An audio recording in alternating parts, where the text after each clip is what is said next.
You're listening to a podcast by the Center for Action and Contemplation. To learn more, visit cac.org.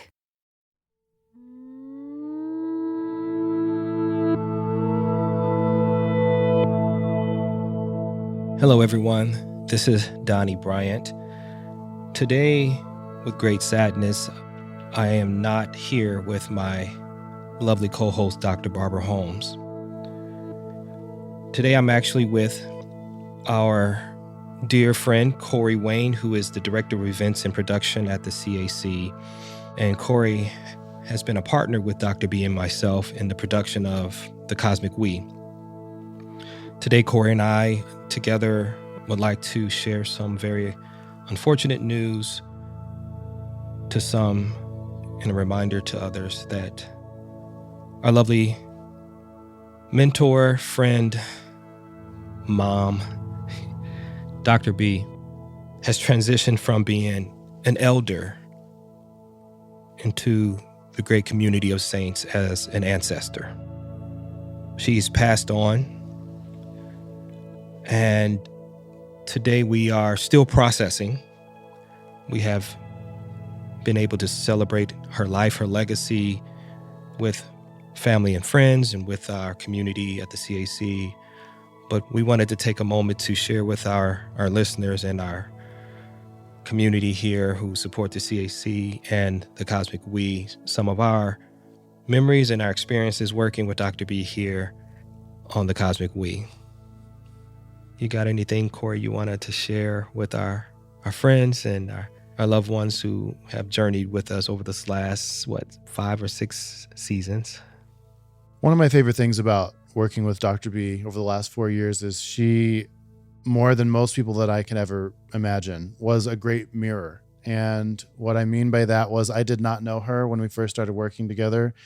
I knew of her works. I had read her books through the Living School, but I didn't know her. And I was interviewing her about the Cosmic We. This was right before you came into the picture. And I remember asking her, what do you want the show to be about? What do you want the tone to feel like? What do you want the felt impression of the show to be? And Dr. B would always lovingly refer to her own weirdness. And she was like, I want it to be weird. And I got the sense from conversations that of the many groups that she's been involved with throughout her career, that was one area of her persona or her personality that maybe didn't shine as bright. And so I always thought to myself, I'd love to lean into your weirdness. I think that would be great, especially in a show that is trying to be the Cosmic We. And so through all of that, we developed a deep friendship. And in my personal life, Dr. B talked to me for hours and hours on the phone. She would always give you personal advice that you didn't ask for, but that you needed.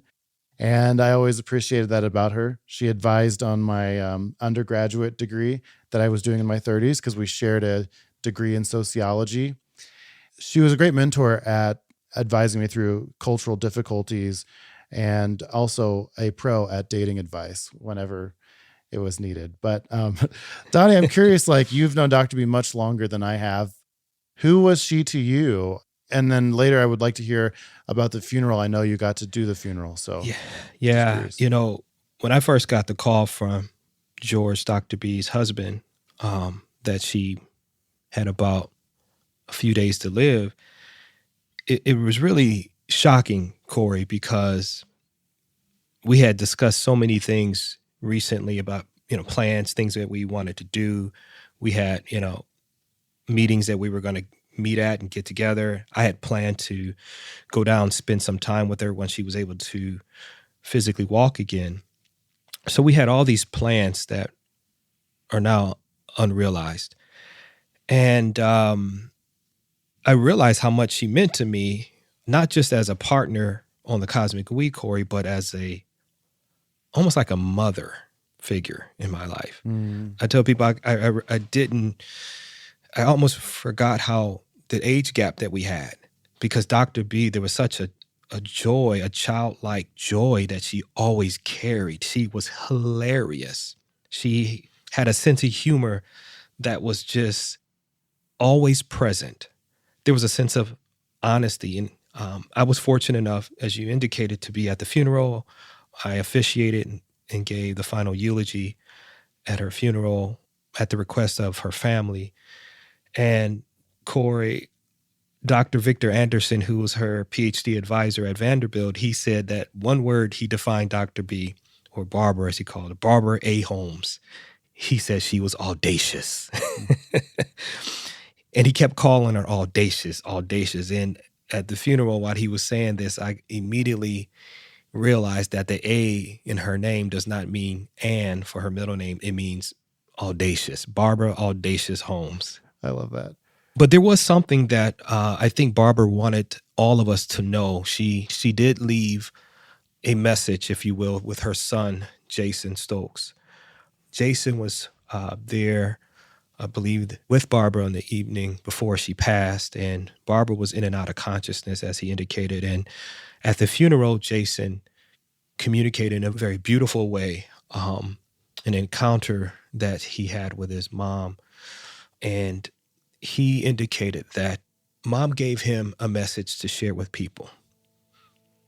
And she specifically said, Jason, I want you to share this message with everyone.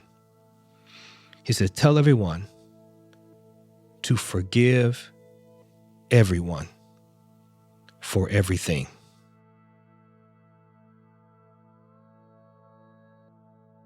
Forgive everyone for everything. And now I think I understand, Corey, what Dr. B means, where she says the ancestors would oftentimes speak to her.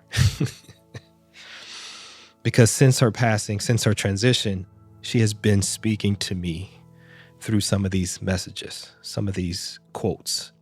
Not only her writing, not only her work, but through this command, if you will, of forgive everyone for everything.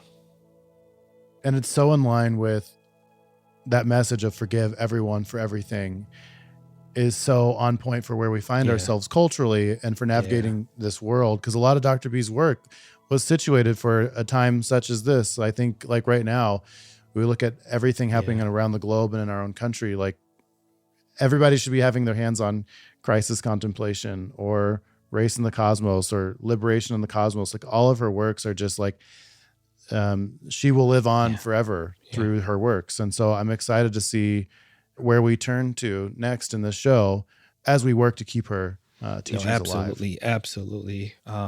And I look forward to partnering with you to continue to live the wisdom of Barbara forward.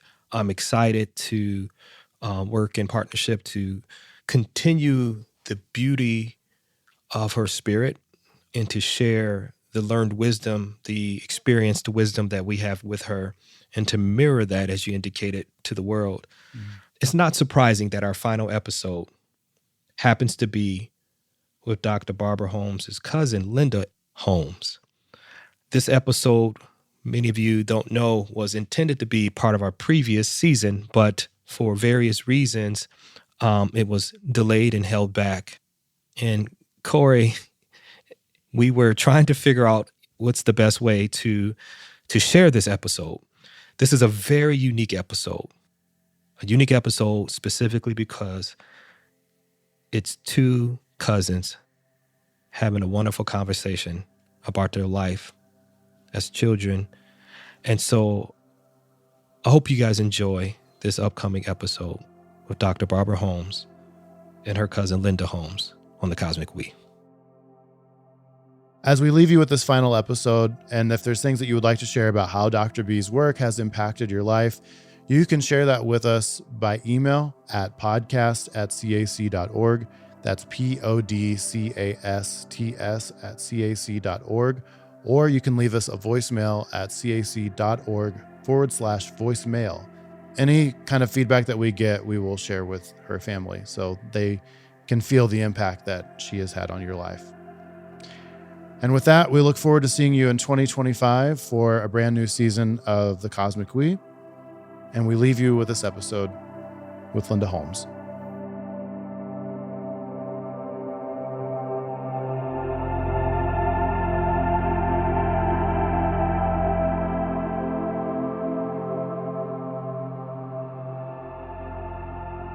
Hello to our listening audience. Donnie and I have been out for a few weeks as I attended to my health. And amazingly enough, our topic today is women's health care. Donnie and I are delighted to introduce you to my gifted and much loved first cousin, Linda Janet Holmes. Donnie, as the old folks used to say, I'm going to try to let you get a word in edgewise, but I have so much to ask her, so just jump right in when you can. Absolutely. So let's start with a brief excerpt. Welcome, Linda. Thank you so much, Barbara. Your career includes service as director of New Jersey's Office of Minority and Multicultural Health. You served as a research scientist for the New Jersey Department of Public Health. I didn't know that. Linda is an amazing writer, independent scholar, curator, and longtime women's health activist. Her writing includes articles in medical journals and essays in feminist journals that have been pivotal in contributing to a resurgence of international recognition of the significance of African American midwifery practices. Briefly, her publications include Listen to Me Good, The Life Story of an Alabama Midwife, A Joyous Revolt, Tony Cade Bambara, writer and activist, and just this year, Safe in a Midwife's Hands, offers a critical connection between midwifing practices on the continent of Africa and the diaspora. Finally, our audience needs to know that Linda and I are not just first cousins, but we grew up in the same multifamily house owned by my dad and my Uncle Bob, Linda's dad. It was like an extended family situation. I mean, I've written about growing up in that house as a nurturing and supportive family system. Linda, do you have memories that you can share with us about those growing up years in that house together? Yes.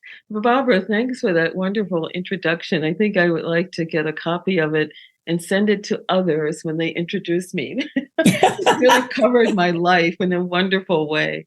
So, yes, it was almost like we had our village, right? We had, Yes.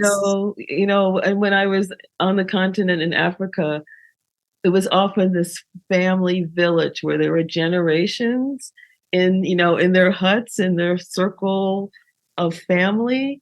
And we had that on Cambridge Street in the middle of an urban community.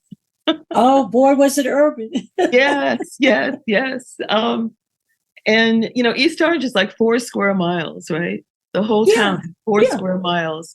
And at that time, East Orange was very divided, right? There was the black part of the 4 square miles, and there was the white part of the 4 square miles. That's right. And we were in the black part of the 4 square miles.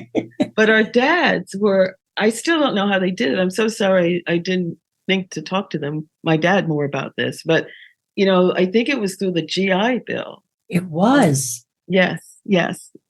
But they pooled their money. I mean, Yes. like a village, they came together, pooled the money, and then made sure the family had apartments in this 6-family house that they bought together. Yes, because our grandmother was on one floor of the top floor for a brief period of time. Your dad and family, right, on the first floor. Then Aunt Leola, Aunt Lee, yeah. The sister, right, also in the same apartment building. And there might have been, it's 6 families, so there might have been, the kind of folks that were paying rent as tenants, maybe like 2 families or something like that. Maybe 2. Everybody else was free. And we talked about this recently, but Aunt Leola used to do these in the summertime. Aunt Lee would have these kind of shows or programs that she would do, and we would all have like a song to sing or something, whatever, and everyone would come and gather around in her place.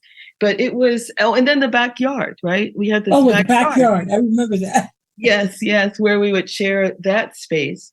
So it was definitely the Holmes family village. It was, and I thought that everybody grew up like that in a village of family living all in the same place. That's what I thought. You mentioned Aunt Leola, and I've spoken about her often on the podcast. I remember that she was a mystic and she could talk to dead folks. And she, when they passed, could tell you how they looked, where they were, what age range they'd chosen to represent themselves at. And then to prove that it wasn't just made up, she'd say, "Oh, Barbara, you know that earring you lost the other day? It's behind the sink." Okay. Yeah. She would tell you what they told her. And then we got warnings and messages. And I've got many a warning and message from my grandmother and my dad. So I don't know, did any of those weird stories get to you? So that the listeners of the program know that you're 6 years older than I am. Yes, I am. And proud of it. Great. And you are the oldest I am. of the generation. I am. But we don't need to say how old. No. But what I think in terms of the relationship with Aunt Lee, I think you had some privilege there in terms of her passing on to you in a very special way. Some of that heritage around, the presence of the elders or the ancestors spiritually that I didn't, quite frankly, get directly. But what I do know is that she was the person in my later years that we counted on to go to learn the family history. To know about, who the great-great-grandmother was and what they looked like, who she looked like, and who looked like somebody else that was in that generation. But my relationship with her was more about, I remember she did my hair for some reason. I don't know how that happened. She did mine too. I wonder what that was about. Yeah, she wanted us to be beautiful. Not only that, there was a connection between family bonding on the African continent and hair braiding. Yes. Hair fixing. Yes. There's something about that just reinvigorates the connections between family members. They sit, they braid hair. Takes a long time, a lot to talk about. Songs get sung. And she was the youngest in the family for our dads, right? So she was so protected and so beloved and so, but it wasn't, you never felt that she was the youngest with them, but there was this idea that something about her needed to be preserved, to be recognized, and to be honored. Yeah. Well, although she was the youngest, they listened to her. Yes. Because she had connections to the ancestor world they didn't have. But if anybody did anything to Aunt Lee, my daddy and your daddy went marching up to that third floor or second floor, whatever it was, to say, hey, what's up? She was very protected, very protected. You know what? That house produced two writers, you and me. When did you know you were a writer? Oh, that's a really great question that I don't think I've answered before. Maybe I didn't answer it this way because I wasn't talking to a family member. But in third grade, we were assigned to write a poem. And I wrote this poem. And, my dad was an optician. He came home late from work. And my mom wasn't really into the writing part of things ever, really. She was more into, did you get your homework done? But not into let me see what you wrote, right? But my dad said, well, what did you write? And I said, I wrote this poem. And he read it and he thought it was really good, but he thought maybe he needed to tweak it a little bit or so. That's the way I see it now. So he did whatever. But anyway, the poem, which was basically my poem, but edited somewhat lightly by my dad. When Mrs. Boyd, my third grade teacher, read the poem, she was like, wow, this poem is amazing. This poem is incredible. It started with every night at the strike of 12, I quickly jump out of bed. These were my words. And there before me stands a fellow dressed in red. And then I don't even remember the rest of it, but that's how it started. And so she was thinking, for a third grader, this is real imagination. And she's willing to put it on paper. So it ended up being read at the PTA meeting at Washington School by the principal. And my father, Uncle Bob for you, knew that the poem was going to be read at the PTA meeting. Although, my dad, they were always involved with PTA. So that wasn't exceptional. And I was at third grade, like little girls and boys, they don't go to PTA meetings. So I had a chance to go to the PTA meeting and read my first poem to the entire, all the teachers in the school, the parents, the whatever. And Mr. Romick, the principal, was like really excited. And it was really interesting because this is when the school, Washington School at that point, was still predominantly white children, right? Yeah. She was the teacher who presented the poem. She was the first teacher of color in that school. Wow. Mrs. Boyd. Wow. And so when that happened, and I got to be this superstar, and then my dad could stand proudly, knowing that he had added a few words and tweaked the poem a little bit, right? That's when I said, okay, this is what I was first known for. And then in sixth grade, I had this amazing sixth grade teacher, Miss Mendel. And you get your little autograph book signed. Oh, yeah. By your teachers at Washington School. So this particular teacher, I gave her the yellow page of my book, and she said, "Yellow, my favorite color, and Linda, my most creative student." Oh, how sweet. So that helped you to identify who you are. What's weird is I found out I was a writer by a third grade teacher in Washington School too. A different one. She was white. She called my father and said, "You have to stop doing her homework. We gave her an essay to write and you wrote it." He said, "Okay." He said, "Are you still there? We'll be over in a minute." He took me back to school. Everybody was gone. He said, "Give her a piece of paper and a pen." He said, "Now tell her to write whatever you want to tell her to write. And let's just see who wrote it." And she gave me some subject and I just went, and she took it and she said, "I'm sorry, Mr. Holmes." And after that, I knew. She didn't say, "Oh, you're good at this" or what, but she was so contrite. She said, "She wrote this. Yeah, I'm sorry." And we never talked about it again. But isn't it interesting? We went to the same elementary school and we had similar experiences of people who are honoring our gifts and, helping our imagination about who we could be to grow. So, it's amazing. Some of these things I haven't heard before. The third grade. It's the fact that fascinating. it was the third grade Washington School. I'm going to let you get in here, Donnie. Yeah. Well, I mean, for me, it's just fascinating because as you guys were talking about the inspiration and the motivation at third grade, I'm trying to figure out what was going on in my at that time in third grade.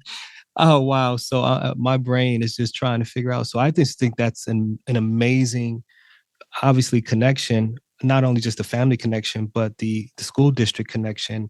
What do you guys think about that is, as you guys reflect now, all these years later, how do you make sense of that? How do you make sense of just that cosmic connection, if you will?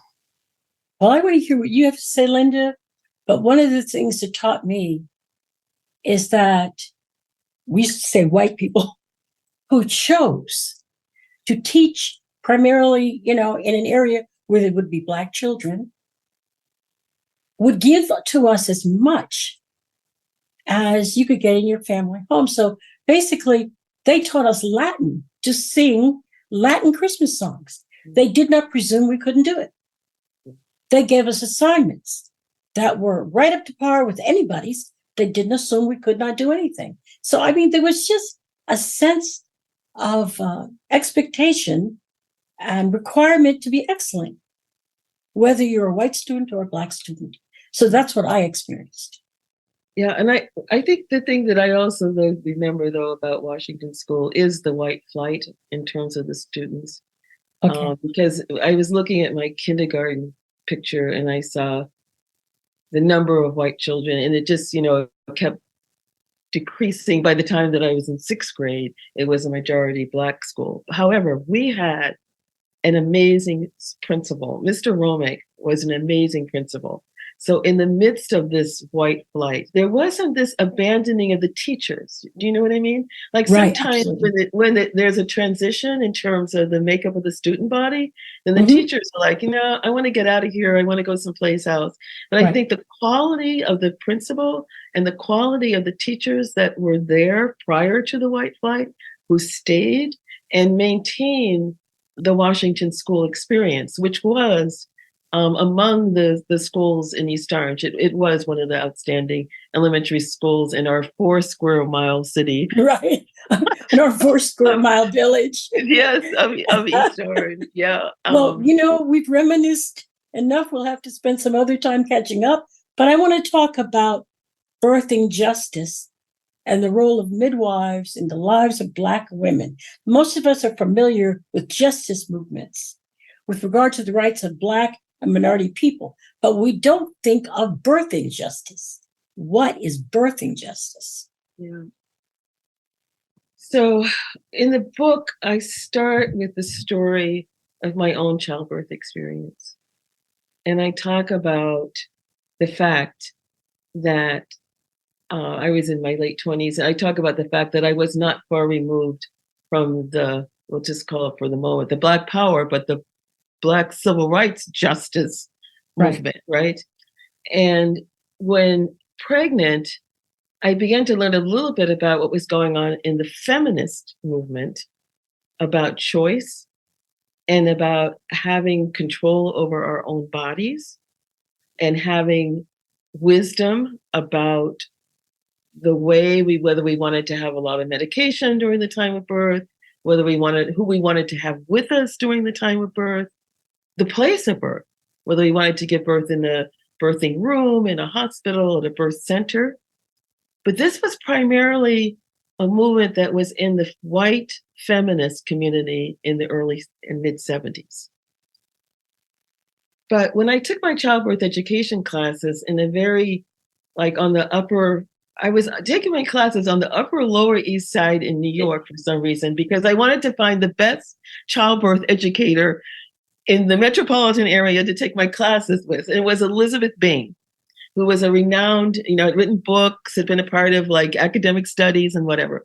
But all of the folks in the class were from the upper east side of New York, right? And I was thinking this was about making demands. But for them, it's I have a right to, live in wherever I want to live. I have a right to make these choices, but kind of really challenging the doctor control of the birthing experience and wanting to bring it back into their own hands. So my daughter's dad and myself were the only couple of color in the class. And so she would tell us things like, very reasonable kinds of things, like don't allow yourself to be forced to stay in the bed. You want to walk, you want to stay active. If you want to nurse on the delivery room table, you should be able to do that. And so all these kinds of possibilities that I didn't know anything about. At the time, I was uninsured and I was a single mom. My partner was there, Ghana's dad was there, my daughter Ghana's dad was there, but I was a single mom. But again, it's kind of like back to Washington school, but I never felt that was how I was being viewed in that group. I really felt like this was a campaign. We're going to change the world. We had the right to make these choices and these decisions. And so at the time, it wasn't really thinking about infant mortality or thinking about Black mothers dying more often than, whatever. So I was indigent, I was uninsured, and I gave birth at St. Joseph's Hospital in Paterson, New Jersey. And so it was kind of like in the civil rights movement and the Black Power movement, we had our demands. And so I walked into that hospital thinking, I'm going to make my demands about what I want. You didn't know that was not the norm. Right. Right. Because in that class, everyone's like, yeah, this is what's going to happen. It wasn't even questioned that was. So I quickly learned, very quickly, that I was in a battle. I was literally in a battle for what I considered to be my rights as a mom giving birth. And that, again, class with Elizabeth Bing. And so there was even documentations and articles we read. There was just no doubt in my mind about it. So when I finally gave birth, I told the doctor I wasn't going to push the baby out until Ghana's dad was in the delivery room. Things like that. We were told to bring a bottle of champagne with us so we can celebrate the birth while we were having rooming in, right? And Elizabeth Bing said to us, the reason to do this really is because the nurses will get to drink this, because you're only going to take a sip of the champagne, right? The nurses get to drink the champagne afterwards. And so they won't mind chilling the champagne, So that was the one thing that did work.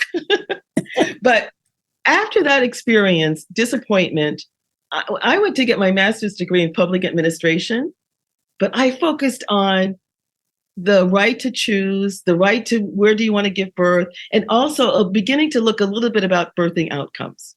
But it wasn't until I was at the Department of Health this goes back 20 years, that I began to understand about this huge gap in outcomes, right? That Black mothers were more likely to die in childbirth. It was documented then, coming into the spotlight now, much more likely to die in childbirth, infants much more likely to die in childbirth. And so there were these campaigns that were getting started. But only recently in the last few years, and I think Beyonce and the tennis player whose name just went out of my head, who lost her baby at the time, Serena, women with money, Black women with money, Black middle-class women, because before it was kind of like, well, if you were poor, you didn't have access to quality care. But these were women who could have the best doctors, be in the best hospitals, and being mistreated and having poor outcomes. That really changed the conversation to, we need to be talking about what's wrong with the system, that the system is unjust in the way that Black women are being treated. The statistics are telling us this, and the stories that we see and that are now being on the front page of the New York Times and Vogue magazine kind of just put a completely different lens on the problem. Linda, let me just jump in here real quick because I want you to keep going. But for those of our listeners, including myself, who, some of the statistics and the data that you're talking about when it comes to the disproportionate here, what you're saying to us, because when I hear that sometimes the question for me is like, why? What's going on? And then oftentimes your brain starts to wander and you come up with these, ideas that may not be, the root cause. But you're telling me that it's a systemic problem, that the treatment that there is, and sometimes when you hear that, you're saying, is it intentional? Is it because of ignorance? Is it just because there are, cultural norms, there are cultural things that are just not being understood? Could you elaborate on why there is a systemic problem a little bit more for those of us who may not fully understand why this problem has persisted for generations, actually? Yeah, definitely systemic. Yeah. And I think the one thing about it is that it's very, very, very complex, but I will focus on the idea of there is now recognition that there is a need in the medical training curriculum to have courses that focus on the impact of racism in medical care in terms of outcomes.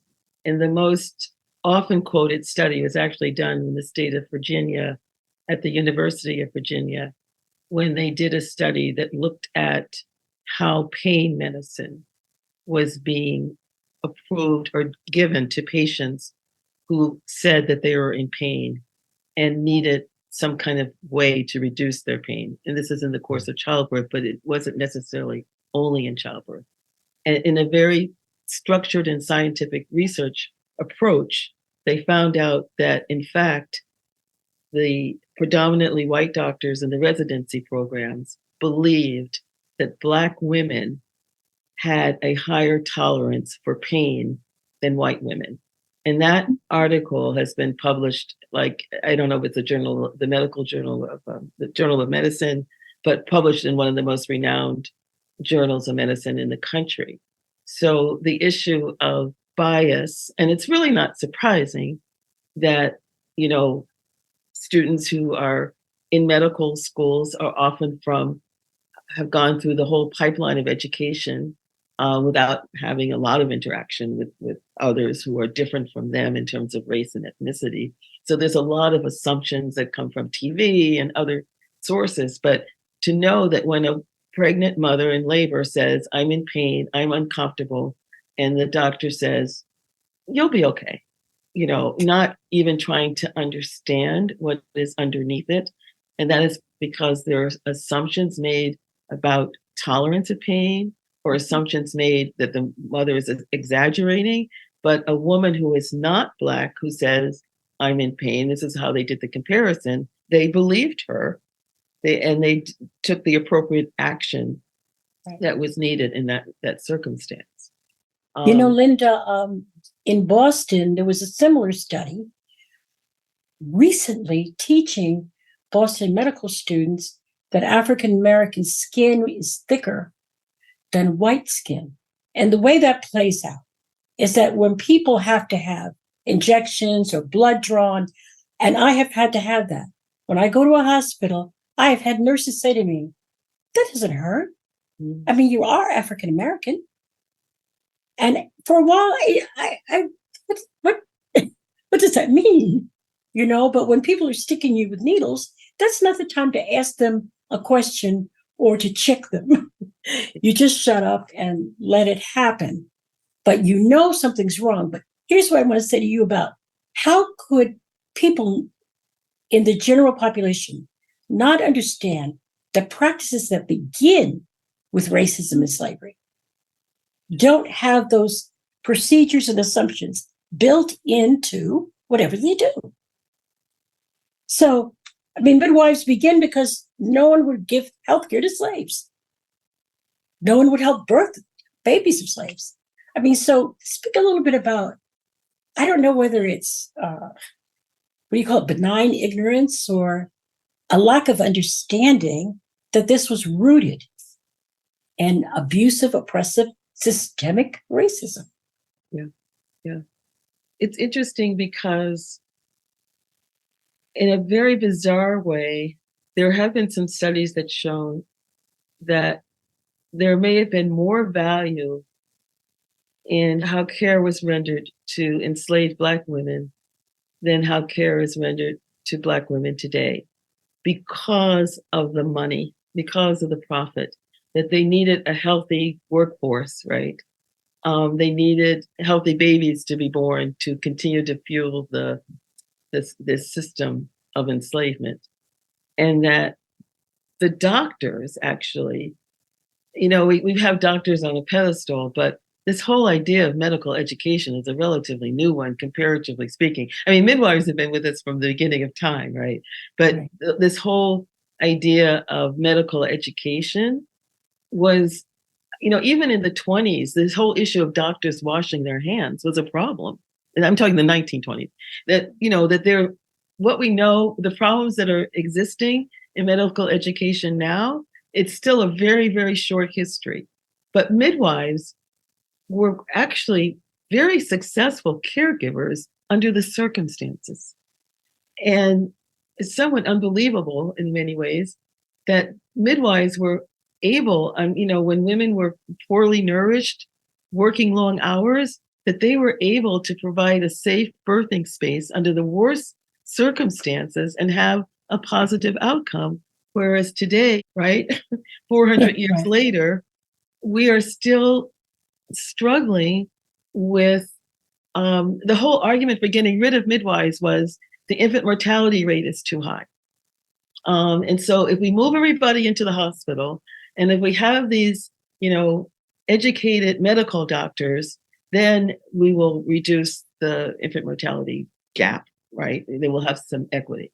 But that, to get back to what was said before, because certainly racism is playing into not just how doctors interact, but, you know, where is your hospital? How much money is going into fund the hospital?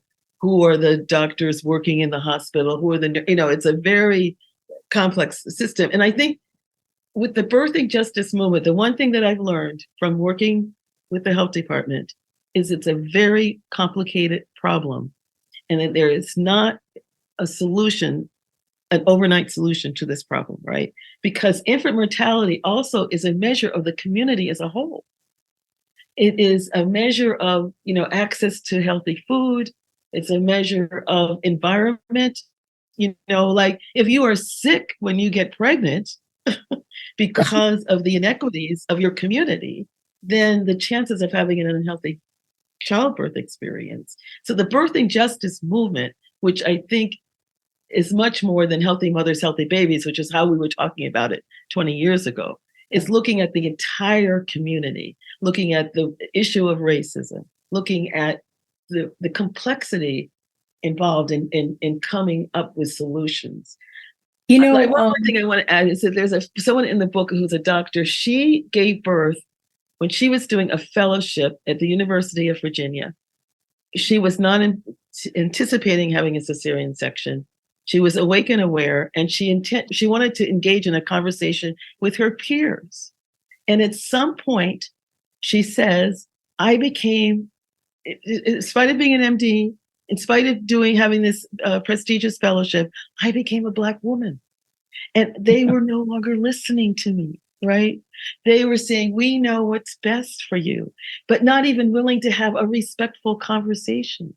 So what happens when someone, you know, like, I mean, when we go in, we go in with I go in with my public health background, you go in with your lawyer, your whatever. And then all of a sudden you had to argue about, ridiculous. It does tend to be annoying. Yeah. It really is, because then you're being treated by someone who's part of a system, who's following the system's rules. I don't even think it's personal, really. Sometimes it is, but sometimes it's just all of us have been trained. White supremacy is throughout the educational systems, the college systems, the medical systems. So, fixing it is not easy. You don't just legislate or pass a few bills and then call it over with. We have overcome. Well, you can tell by the issues, whether you're for or against abortion, that men are still making decisions about women's bodies, primarily men. So, that's just, it astounds me, really.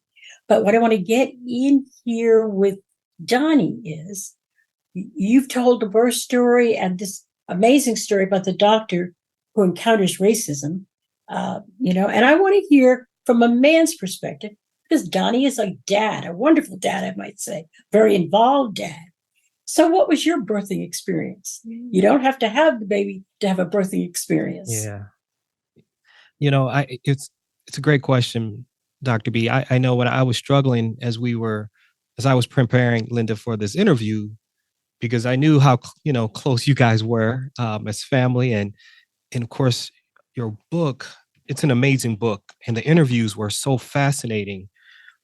I saw it as a history lesson for me, understanding the role of midwifery within the African-American community and how this traces all the way back to Africa, and how critical and important it was to the sustainability of the Black family. But as I started thinking about how could I contribute to a conversation about birth, I was a little lost. But I do have a kind of one memory, and I have 3 wonderful children, and there are unique aspects to each birth. But one that does stand out to me was our second child, Isaiah. And when Isaiah, I remember being at the hospital, and this is just, I remember seeing on the monitor, and at the time I worked in the medical device community, and so I understood what was happening. I understood watching the heart rate, but all of a sudden, things are starting to go south, go in a different direction. And I'm observing this and I'm interpreting this, something's not right. And then all of a sudden, and they're starting to rotate my wife at the time over back and forth. Now, no one is saying anything to me. I'm kind of pushed to the side and I am speechless. I'm nervous. And I'm like, what's going on? What's going on? I'm asking questions. No one's addressing it. And eventually, there's just you can kind of see the monitor the heart rate starts to get a little bit normalized again. And they kind of step back. Camille was crying, and I'm starting to cry because clearly something is wrong. What we find out later was that apparently the umbilical cord was around Isaiah's neck. And what they were doing, I'm sure everyone besides me know this, but they were manipulating through the rotating of the mother's body, trying to loosen the umbilical cord. And, I realized in that moment how fragile life is. And we were still uncertain if there were going to be any lasting effects, some damage done to our yet unborn son. And thank God he's healthy. He's doing great. He's in first year in college now. But that was a memorable moment for me. And I just, that sticks with me. And so I always have when I see pregnant women or when individuals, are, we celebrate that moment of pregnancy oftentimes, but also recognize that there is this aspect of fragility there.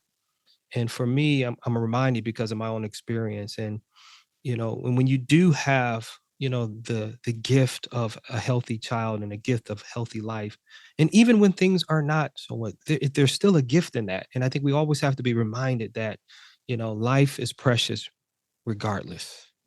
So that's just my male perspective. I've learned to kind of, don't ask questions. I'm just there. I'm the supporting cast. I'm not giving any recommendations. I'm the punching bag if needed be. That's my role, just to be the punching bag in that room. But yeah, To so be yeah, whatever help is needed. whatever help is needed. That's right. That's right. I think it's wonderful that you were there. And I think, in terms of the birthing justice and midwives, and I did a talk just this week because it is, birthing can be complicated. So to romanticize and say, every mom should have a midwife, every mom should, having a birth, the choice to have a birth at home, but every mom, that's probably not the best place for her to have her birth. And so that I think when you're in the birthing space, I think it's also very important to deal with the reality of being sensitive to the caregivers and respectful to the caregivers, because the last thing that you want to happen is for the focus to shift away from caring for the mom and caring for the baby and having a positive outcome. And then by the same token, we want the medical education curriculum to include why it's important to have conversation with whoever happens to be present, not during the crisis, but maybe afterwards, being comfortable with saying, if you would like to ask me some questions about this, maybe a little bit later, let's step outside. I'll be happy to talk to you about it. Because that's something that doctors are learning how to do now, because in the past, doctors and nurses had those conversations, but they weren't expected to have those conversations with those who might be surrounding the mother and supporting the mother.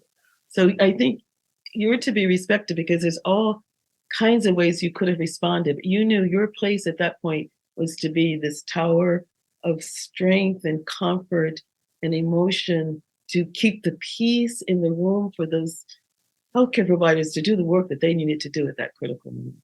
Wow. Well, you're going to make me cry, so I'm going to turn off the video. No. I love it, Donnie. No. Such a kind and sensitive person.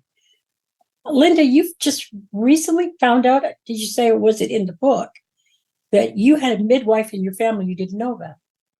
Oh, yeah. Tell us about that. Yeah, well, she's on the Holmes side of the family. Okay. Of course. Yes, right. That Geechee side. Yes. I think that what happened with this campaign to move babies and birth into hospitals, that there was this campaign that kind of, I was talking about like not categorizing all doctors, all nurses the same way, but there was this campaign that kind of stereotyped midwives, right, as being last choice and not having the kind of education and so forth. But doing this book, I've talked to so many moms and families who had wonderful midwives who probably attended some classes. Tuskegee, for example, had an excellent program for the granny midwives. But that was the only one in the state, right? And you had to get to Tuskegee to do that. But a lot of them also had great respect in their communities. Chester Higgins is a wonderful photographer. His aunt was a midwife. He said when she walked into the church, everyone stood up. When I talked to someone else who, there was another person, she was a midwife and she was also a school teacher and a school principal. And it was because, so then she had this relationship. Some of the mothers who she attended in birth ended up being her children in the classroom, or the mother might have been, you know what I'm saying? So that they were very connected to the community in all kinds of ways. So I've been encouraging people to find out, was there a midwife in your family? Was your grandmother delivered by a midwife, right? And there's still a last generation out there. This is kind of a last generation in the South. There are many people who came into the world and they're alive today to tell their stories. Millions of people who came through the hands of a midwife, right? And so I have been, in my book, the book was pretty much done, and I was kind of thinking, well, one of the things I wanted to do is say, find out about your story or whatever. Was there a midwife in your family? Was anybody in your family delivered by a midwife? And then I thought, well, I don't know about my own family. And so that's what led me to contact someone who still had close relationships with Edgefield. But you can actually, through Ancestry.com, there's a way, and I don't quite know how to do it myself, but you put in the name of the town, and like there's some of the birth certificates will have midwife on it. Here in Virginia, they just did a new, looking at the free Negroes before the end of the Civil War, because in Virginia, if you were emancipated, you had a year to you had to leave, and that's fed the Back to Liberia kind of movement. But they kept a record. You had to report yourself to the courthouse to say that you're free, you've been emancipated, and you identified yourself. And so there are now these records in Virginia where you can go to the county and find the name of someone, where you were born, the name of that person, and they had to identify whether they were a basket weaver, a farmer, or a midwife. And so many of those emancipated independent women on the list, the incomplete list that I've seen, list themselves as midwives, because oftentimes they were, even in the era of enslavement, many of those midwives were free women. And so it's something not to be ashamed of. It's something to be proud of. So I was really excited to find that in our own family, and I haven't been able to dig much deeper into it. And she was kind of towards the end of the era of midwifery practices, 1920s and 30s. But I recommend people taking the time to ask their grandmother, where did you give birth? Was there a midwife in the family? Who was the midwife in the community? I curated an exhibition at the Anacostia Museum years ago. And there are people that it was about midwives. There's a small exhibition at the Smithsonian now on midwives that I contributed to. But those exhibitions are bringing into the light of day midwife stories to be celebrated as opposed to be ashamed of, like being ashamed that you weren't born in the hospital, right. Being ashamed about, that you couldn't get a doctor. Your work is also in the African American Museum too, isn't it? Yes. Amazing. Yes. So, just mentioned like, I'm in the Smithsonian. Like it's just an ordinary thing. That's not an ordinary thing. I mean, it's amazing. But I'm one of those people that wouldn't be here if it were not for a midwife. According to the story my parents would tell me, is that my mother's water didn't break. And her doctor was an old country doctor. And he would come to the hospital to see her and say, she'll be all right. She'll be all right. And day after went on and on. And my grandmother came up there and took a look at what was going on and went back home. And the next thing you knew, a woman no one had ever seen in the evening walked into my mother's room. She wasn't a nurse. She wasn't in uniform. And she broke my mother's water. She left the room and said, something's happening there, something's happening. And she left. Nobody ever knew who she was. But when I came out, I was blue, oxygen deprived. Maybe that explains everything else. But the story was, my grandmother went home, called one of her midwife friends and said, get up there and deliver that baby. And all she did was just cut the water and I was born. And there are lots of stories like that where, if it's not for the people, the ancestors who brought you through, we're standing on the shoulders of amazing people. Yes. I want to ask you about mysticism because you were talking about the ways in which Aunt Lee was imparting into me a lot of things that are still with me now. And the other mystic in our family who's even more tied than I am, because I squashed a lot of it with academia. I didn't want to do all that oogie boogie stuff. I wanted to, teach, and I'm a nerd. But my sister Mildred, oh my goodness, she's got daily conversations with the ancestors.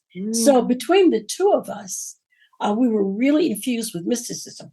And I bring that up because for most African diasporan contexts, mysticism is found around the portals of death and birth. Were there any of the things that your co-author, Margaret Smith, had happen or you recognize as mystical occurrences around the issues of birth and death? Yeah. Well, first of all, there's the call, right? The midwives talked about the call to practice. So it wasn't, I would say to them, why did you become a midwife when I was in Alabama? And it would be, I had a dream. It might be, I got more than once, many times, I got sick and couldn't get well. And the only way that I could get well was to accept this call that I had to practice as a midwife. Because many of them would talk about, I didn't want to do it. I wanted to do something else. But there was this spiritual call. And then also the continent, also the idea of they were the ones that first spoke to the infant, right? So that they would whisper into, and they never really said what they were whispering, but because it was not translated, it was kind of like, it would be something that was very, very ancient, that was passed on to them, that was part of a ritual to be whispered to the infant at the time of birth. And that the whole idea of a returning of an ancestor, right?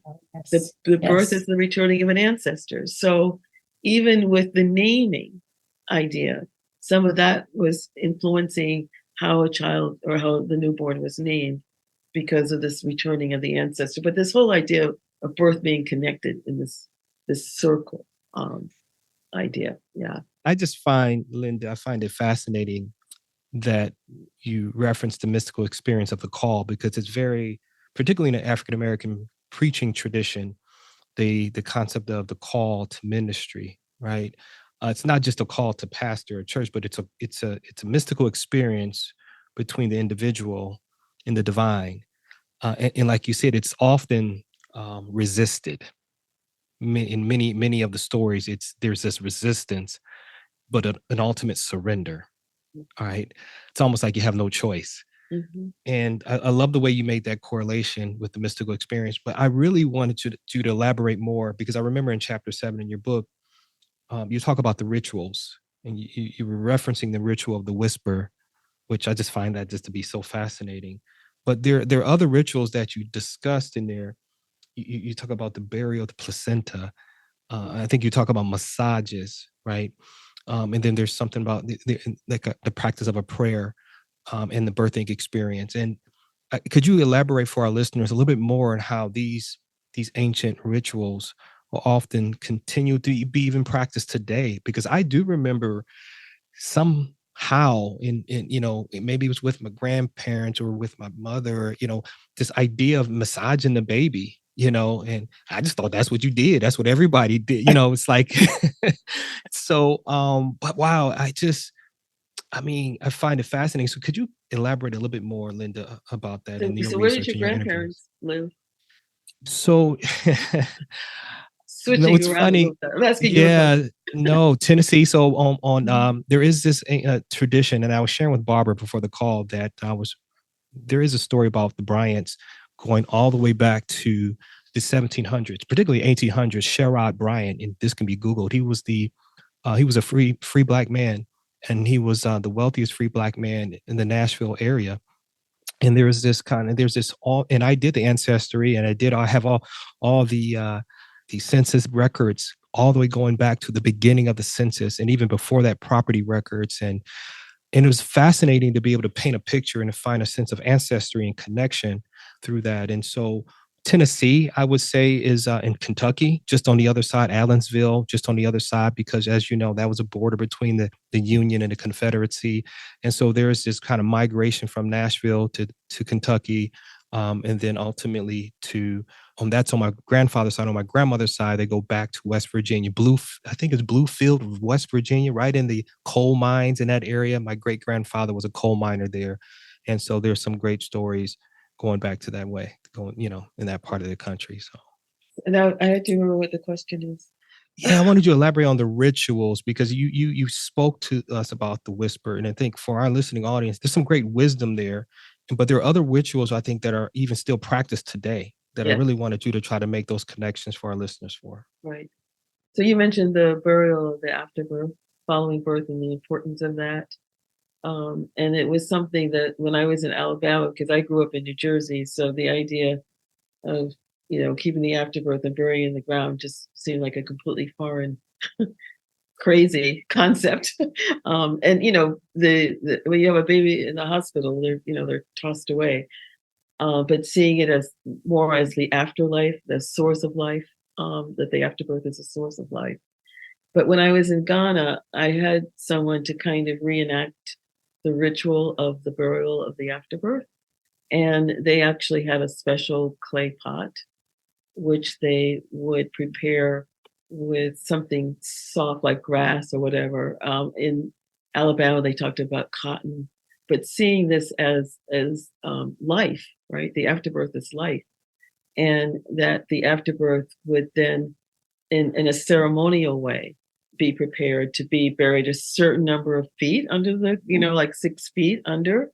But what really struck me about all this when I was there on the continent was when I was standing on the ground, and I thought, I am standing on the ground of the afterbirth of folks from the beginning of time, or in this soil, and there was just a moment.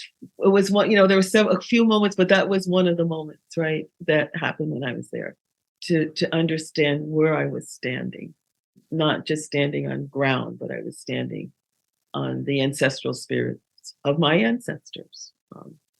Wow, it's amazing. But the thing that was also not known to me when I was in Alabama in 1981 is that most of the midwives that I talked to, they weren't still doing it. Most of them were very familiar with the practice of burying the afterbirth. And it was very, very common. And it was seen as a part of life. And that you continue to treat this as life. And that to not honor the life in the afterbirth, because this is what fed the new, before birth. But the spiritual aspect of it was extremely real for these women just in 1981, right? That this is, and I think the other thing to understand about many of these rituals, these are timeless rituals, but time begins on the continent of Africa, right? And so these practices that are timeless begin with the beginning of time. Some of them begin with the beginning of time, using alternative birthing positions is another one. We see them on the pyramid walls in Egypt using upright birthing positions from the beginning of time. And midwives up until the 19th century in Europe, but indigenous midwives, right? Colonial European midwives before the creation in Newark, New Jersey, Barbara. Yes. In Newark, New Jersey, next door to East Orange, where we grew up. Yeah.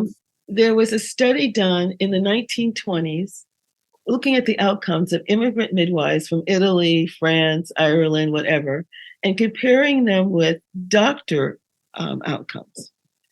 And what they found, whether they were born in the hospital or out of the hospital, just comparing the outcomes, it was published in the Journal of Public Health, a doctor's edited journal, that showed that the midwives in Newark had better outcomes, European midwives, than the doctors in the 1920s, right? So a lot of complications with hospital birth, being overdrugged, being inappropriate use of technology, not being treated in a humane way. But the traditions, I think, one of the most, and I'm going to stop here with the answer to the wonderful question that was just asked. I think one of the most important things that came out of the work that I did is that to really honor the midwives who preserved our African traditions.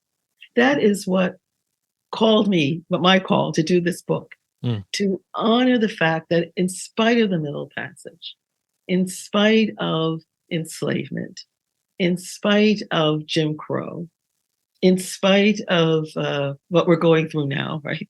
But in spite of all of that, these women, and they didn't say, I'm doing this because I want to preserve my ancestries. They did it because this is what my mother did, this is what my grandmother did, and this is what my great-grandmother did. They didn't say that we did it because it's African. They said it's what my grandmother and they sustained those traditions up uninterrupted in Alabama and across the South up until the 1980s.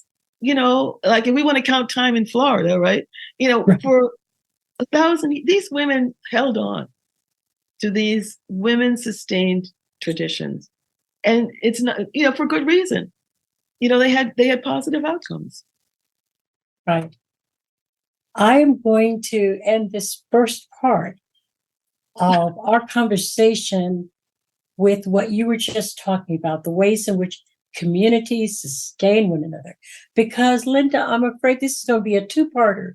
If you will be so kind, as to allow us to, at a date coming up soon, to do part 2, so that we can really explore this. This is far too much for one session, but what you ended up with is community coming through the generations. And I'm reminded of Melodoma Some's work of water and of spirit. We talks about community as part of the birthing process. We began by talking about community in our family house. And what Melodoma Some says is, when you are born in his village, when the baby first cries out, all the children cry back.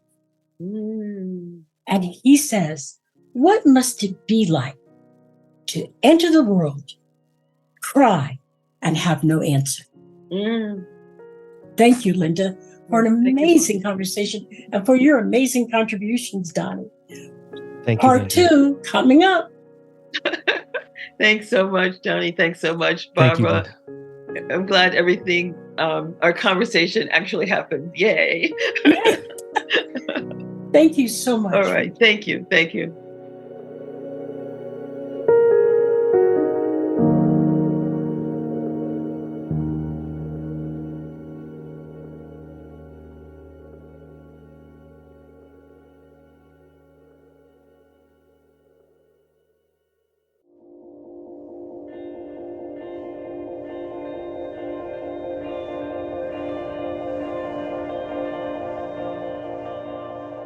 So, Linda, I know that you have a history in public health, but what got you interested in Black midwives? Actually, what got me interested in Black midwives was my own childbirth experience, which I do write about in my book, Safe in the Midwives Hands.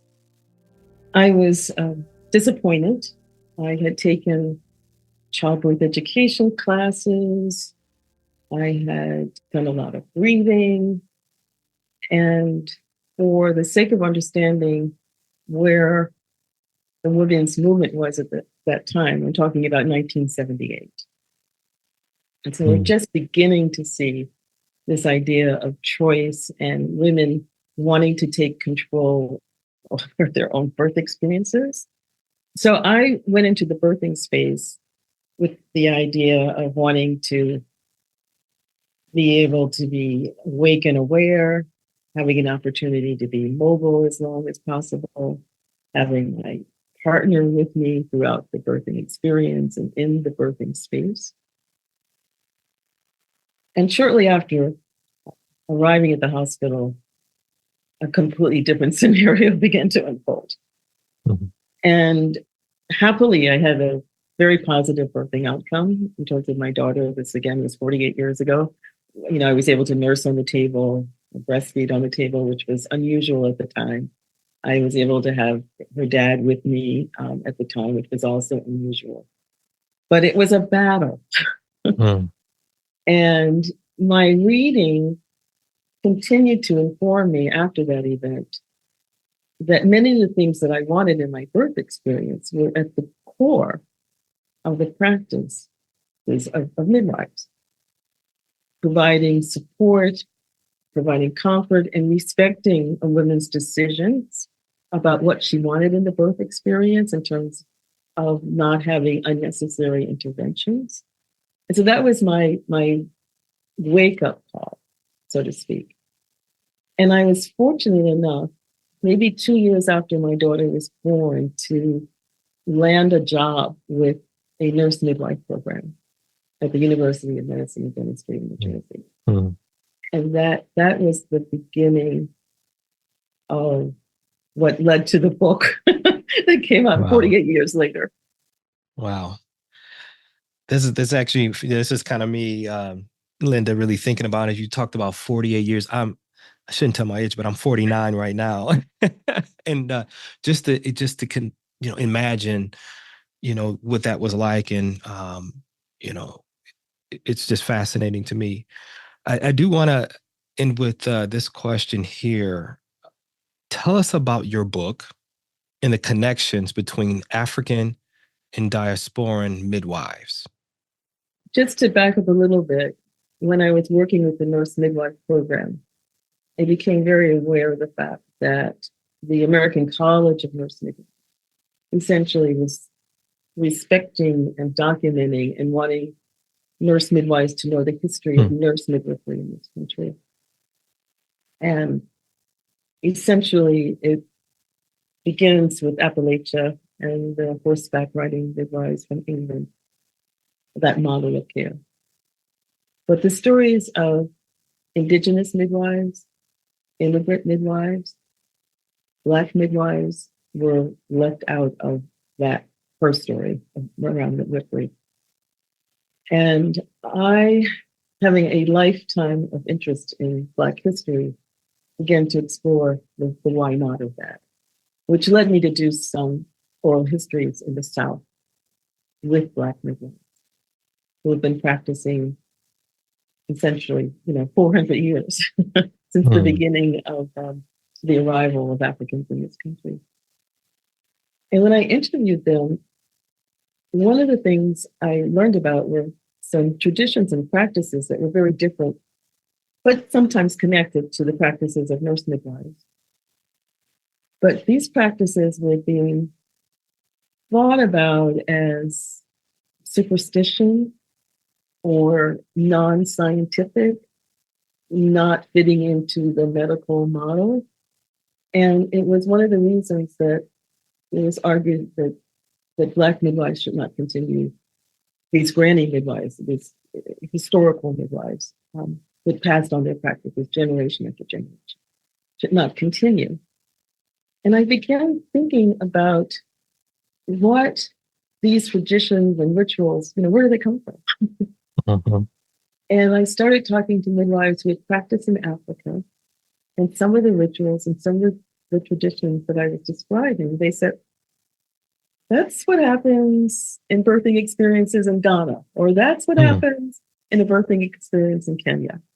So it really wasn't until quite recently that I was able to go to Africa and interview traditional midwives there and ask about their traditions and their rituals. Wow. And finding amazing connections. Wow. I know that you and Dr. B grew up in the same house. Yeah. If you don't mind, share with us some of your memories of that time. So Barbara, yes, we had that shared growing up experience from a very, very early age. Our dads were brothers, and they were very, very close in age, as you know. They were so close in age that when my dad and your dad were being registered to go to school back, decades and decades ago, my dad said he wanted to be in the same class as his brother. And fortunately, our grandmother, of course, the principal said, no way, you're kindergarten, he's first grade. But the principal said, no, you can't do that. But our grandmother stood up for the two boys and said, no, they need to be together. And they were. together in kindergarten through high school in the same class, graduated from high school the same year. Moving forward, they both were in the military, they were both in the Army, and they decided to explore the possibility of taking advantage of the GI Bill. And Barbara, as a result of that, they created what we now think about as our family village. Our grandmother had, and it was a 6-family apartment building. So there was an apartment that my grandmother lived in. Of course, there was our family, your family, and Aunt Leola was there as well. And so the majority of the apartments in this 6-family apartment building were occupied by family members. So memories include the fact that I guess every door was an open door. You know, when you went out to play, you were waving at a cousin, you were waving at an aunt, you were waving at an uncle. And one memory I'm recalling now is that my Aunt Lee used to do this kind of little summer camp program. And it would be all of the cousins coming together. And we would maybe she would work with us for about a week and we'd maybe do a poem or a song or whatever. But then we'd have this big show, but it was the big family show. So it was all of us coming together as cousins and your dad, my dad, or just coming together as a family, so much so that I don't really remember much about our neighbors or many memories about the community in general, but having strong memories of the backyard, the being able to have every door in the apartment open to us, and really feeling very protected and very free and very secure. Wow. All right, Linda, I'm going to ask one more question that wasn't in our list, okay? I just got some information that your book is up for the Museum of African American History, the Stone Book Award. I would like to invite you to share a little bit about this esteemed honor and what this experience has been like for you. So this is my second book about midwives. My first book was Listen to Me Good, which I did co-author with a traditional African-American midwife in Alabama who had a 3rd grade education. Who one day told me, I asked her, is there anything I can do for you? And she said, yes, write a book about me. And so that's how that book was born. But this book really comes out of my wanting to connect the traditions that Black women sustained in spite of the Middle Passage, in spite of enslavement, in spite of Jim Crow, in spite of being mocked, in spite of not being respected for 400 years. And so going to the continent was almost like a pilgrimage, so to speak. And I went there to interview the midwives about the traditions, but I began with saying that I had interviewed Black midwives in the United States who had continued many of the practices that I'd read about at that point that are being sustained by midwives here. That's when the water gathered in my eyes and in their eyes. And I wasn't really expecting that when I was planning my travel, because for them, they said they never imagined that it would be possible to receive a message from generations after the Middle Passage, saying that these were women who were still sustaining some of the traditions of their ancestors. A couple of examples, the burial of the afterbirth. Another example, using alternative birthing traditions. Another example, naming ceremony. And so that's what my book is about.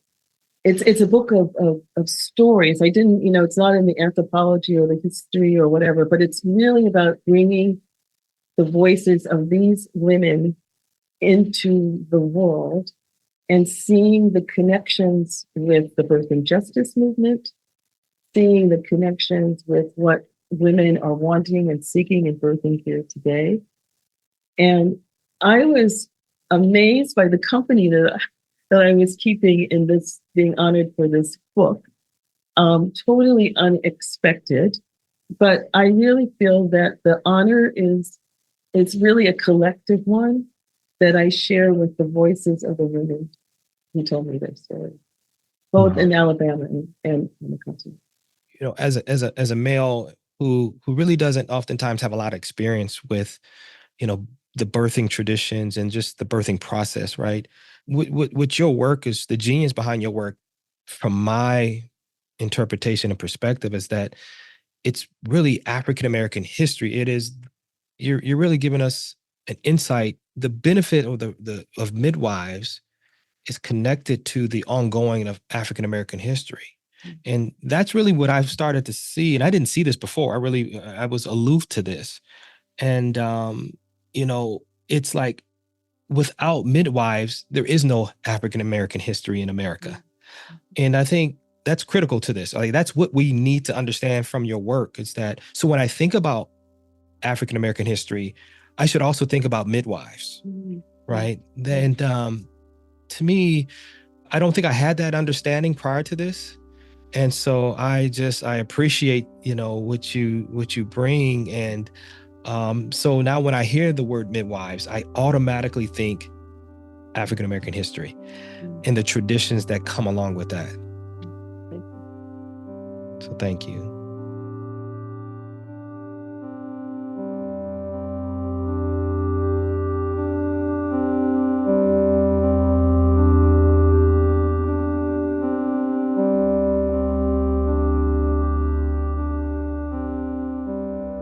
Thanks for listening. We'd like to leave you with a few reflections from our interview with Linda Holmes. You know, this was very special for me because she's my first cousin.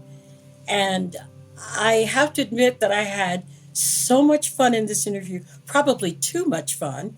Boys are going to give the editors a lot of work because we hadn't caught up with each other for years. I have known of her work, I've read her work, and we've texted back and forth. But to be able to hear her talk about her own experiences, many of which I did not know, particularly around birthing, and to hear what she went through in the process and how that led her to connect her work in public health to the continent of Africa. It was such a gift to both of us. Yeah. So I hope the audience enjoyed it as much as I did and as much as Linda did. Well, Dr. B, I would say the conversation about birthing justice and making the connection with systemic racism was really eye-opening for me as a male, as someone who really did not have insight into some of these issues.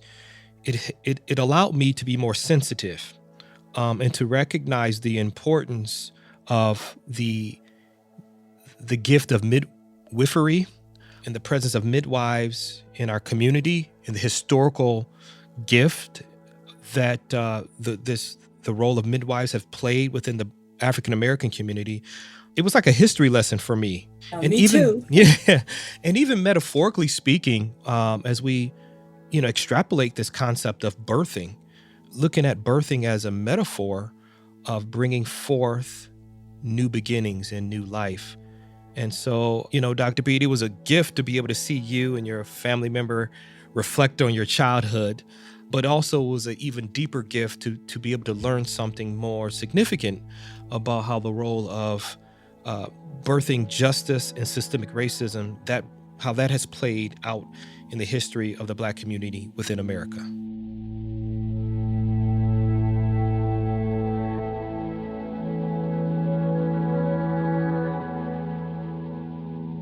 We'd like to invite our listeners to examine your own biases or blind spots when it comes to healthcare.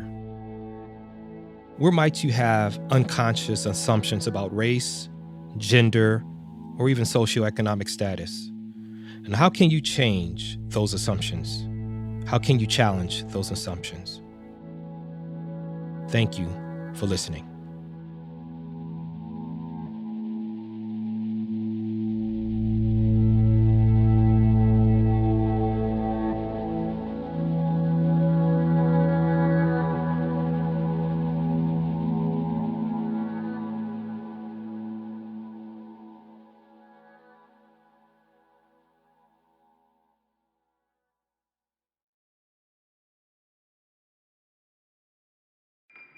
Do you feel called to walk a more contemplative path? The Center for Action and Contemplation is an educational nonprofit supporting the journey of inner transformation. Our programs and resources will help grow your consciousness, deepen your prayer practice, and strengthen your compassionate engagement with the world. Learn more about our resources, such as publications, podcasts, email series, and events at www.cac.org.